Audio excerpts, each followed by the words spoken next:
Problem क्या होती है, सबसे पहले इसकी डेफिनेशन देखते हैं। Cauchy problem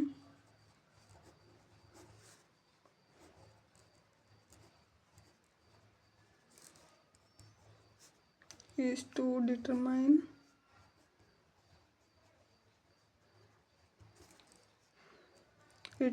an integral surface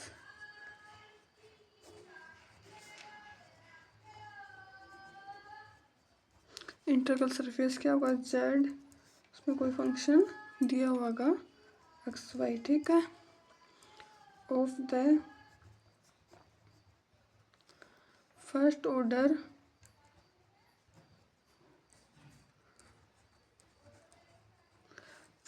partial differential equation हमें दी हुई होगी।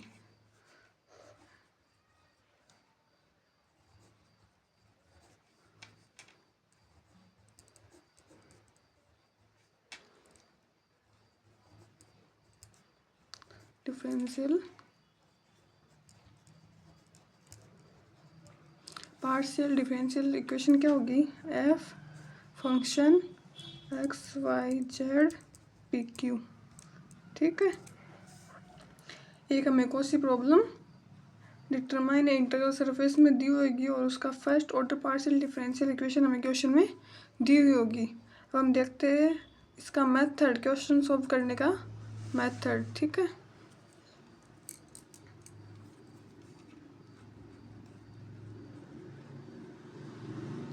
Method of solution of the Cauchy problem.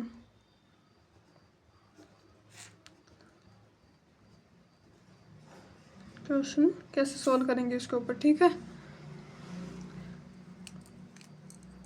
First condition हमारे पास क्या दी हुई होगी, क्वेश्चन में given linear partial differential equation दी हुई होगी, ठीक है। Given linear partial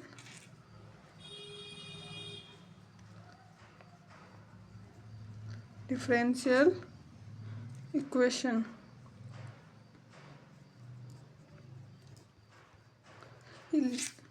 partial differential equation कौन से ऑर्डर की होगी, फर्स्ट ऑर्डर की, ठीक है। और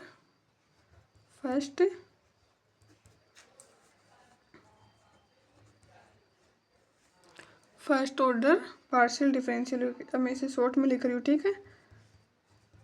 first partial differential equation, first order partial differential equation हमें दी होगी, ठीक है। क्या इक्वेशन होगी, पी एक्स वाई जेड, ठीक है, Q X Y Z equal to क्या होगा, R X Y Z. Question में फर्स्ट कंडीशन हमें ये दी हुई होगी, ठीक है। सेकंड कंडीशन क्या होगी, पैरामेट्रिक फॉर्म दी हुई होगी हमें, ठीक है।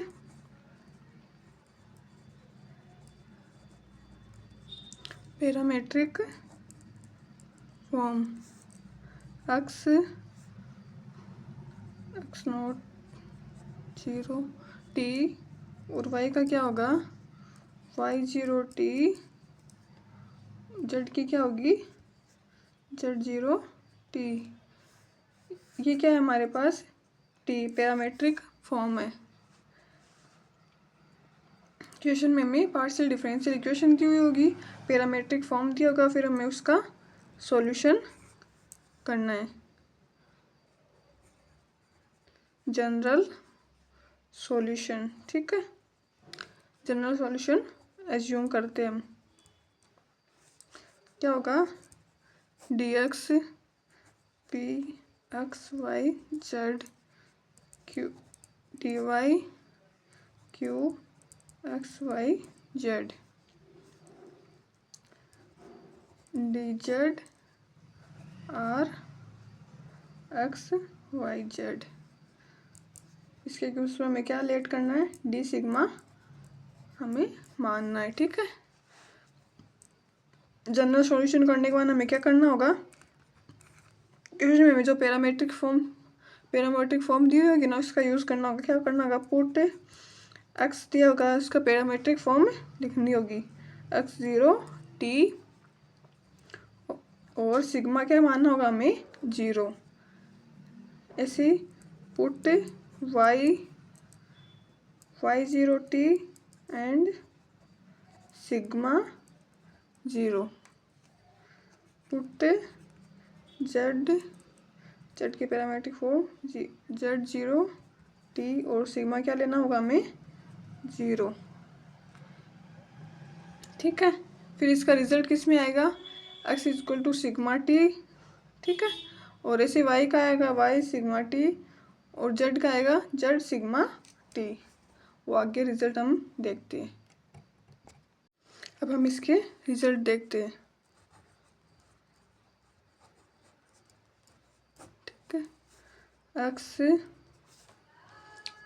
रिजल्ट किस में आएगा, सिग्मा और टी में। इसे y का किस में आएगा, सिग्मा टी में, z का सिग्मा टी में। अब इसके ऊपर हम ये क्वेश्चन सॉल्व करते हैं, आपको पूरा समझ में आ जाएगा। ठीक है, question find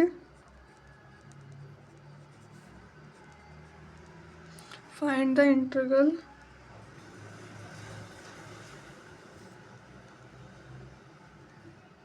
integral surface of parcel of the partial differential equation. ठीक है, पार्शियल डिफरेंशियल इक्वेशन क्या है, p minus Q equal to 1। ठीक है, दैट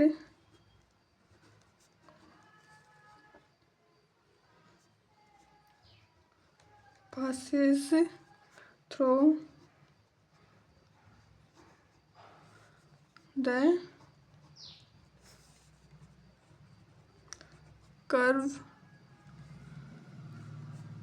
कर्व क्या है, x0 कितना है t, y0 t square, z0 t cube. ये पासेस थ्रू कर्व क्या है हमारे पास, parametric form X Y Z की। ठीक है, अब हम इसका सॉल्यूशन करते हैं। पीछे हमने मेथड देखा, उसमें क्या फर्स्ट कंडीशन क्या थी, हमें first order partial differential equation दी हुई होगी। सेकंड क्या थी, हमें पैरामेट्रिक फॉर्म दी होगी। ठीक है, लिखते हैं,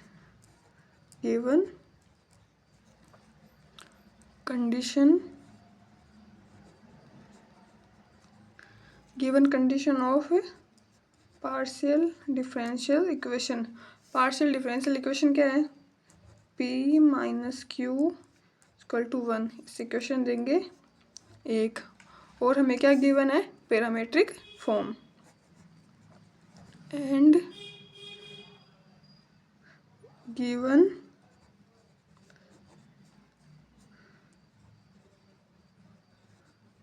पैरामेट्रिक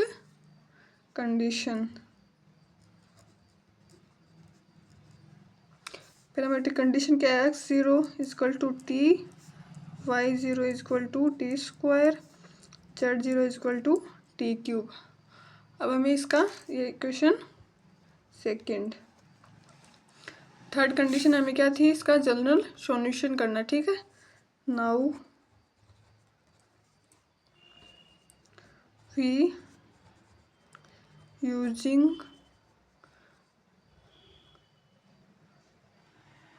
कंडीशन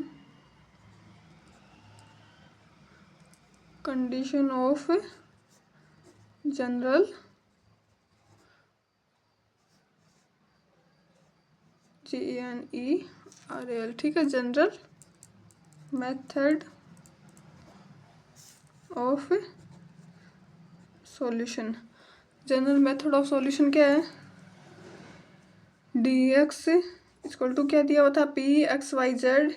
p का हमारे पास क्या फंक्शन है, p के मल्टीप्लाई में क्या है 1। ठीक है, क्या है dy।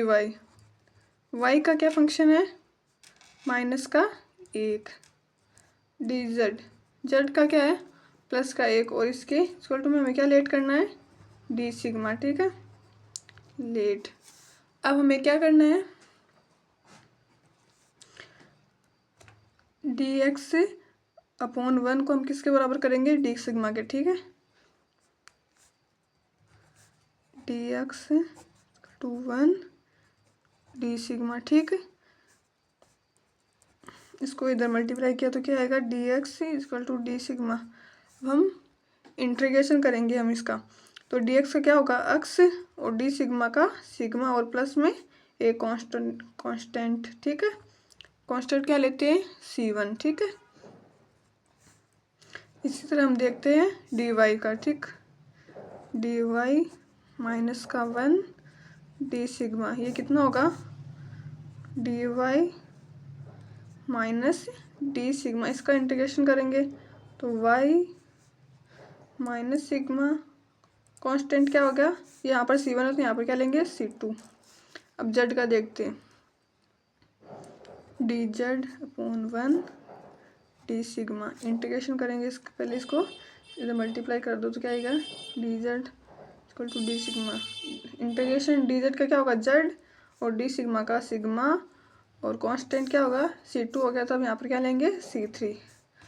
अब हमें क्या पैरामेट्रिक फॉर्म दी हुई है, ठीक है एक्स की पैरामेट्रिक फॉर्म हमें क्या दी हुई है एक्स की पैरामेट्रिक फॉर्म हमें दी हुई है टी। तो हम क्या करेंगे इसको इक्वेशन लेंगे 3 इक्वेशन 4 एंड 5, ठीक है। इक्वेशन 3 में क्या करेंगे एक्स की पैरामेट्रिक फॉर्म क्या है x0 की पैरामेट्रिक फॉर्म टी और सिग्मा हमें क्या लेना है 0, तो पुट द वैल्यूज अब इन x0 और सिग्मा इक्वेशन 3 में रखेंगे तो क्या आएगा x0 कितना है t और सिग्मा कितना हो गया 0 और प्लस C1, तो C1 क्या आ गया हमारे पास t।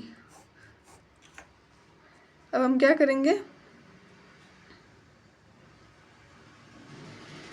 हमारे पास किसकी वैल्यू आ गई C1 की वैल्यू आ गई। तो अब देन क्या करेंगे हम इनको इक्वेशन 3 में रखेंगे देन एक्स सिग्मा C1 कितना आ गया t, ठीक है। हमारा रिजल्ट भी ये कह रहा था कि एक्स की जो रिजल्ट आएगा वो सिग्मा और t में आए, तो हमें क्या करना है C1 को हटाना है, ठीक है। अब इसमें देखते हैं y का पैरामीट्रिक फॉर्म क्या है y0 का पैरामीट्रिक फॉर्म है t² और सिग्मा क्या होगा 0, ठीक है। अब इसको रखेंगे हम इक्वेशन 4 में y0 और सिग्मा की वैल्यू हम इक्वेशन 4 में लिखेंगे तो क्या आएगा y0 कितना है t², सिग्मा कितना हो गया 0 प्लस c² C2, तो C2 हमारे पास कितना आ गया t², ठीक है। अब हम क्या करेंगे C2 की वैल्यू हम रखेंगे इक्वेशन 4 में, ठीक है। देन क्या आ जाएगा y minus sigma plus C2 कितना हो गया t², ठीक है। ये भी सिग्मा और t में इसका रिजल्ट आ गया। अब z का देखेंगे z की पैरामीट्रिक फॉर्म क्या है t³ और सिग्मा क्या होगा 0, तो z0 और सिग्मा दोनों इनका इक्वेशन 5 में इक्वेशन 5 में रखेंगे, ठीक है। तो क्या होगा z0 कितना होगा t³ और सिग्मा क्या होगा 0 C3, तो हमारे पास अब किसकी वैल्यू आ गई C3 की t³, ठीक है। अब इस C3 की वैल्यू हम किस में रखेंगे इक्वेशन 5 में, तो देन क्या होगा z इक्वल टू सिग्मा और C3 कितना है t³, z का रिजल्ट भी सिग्मा और t के में आ गया, ठीक है।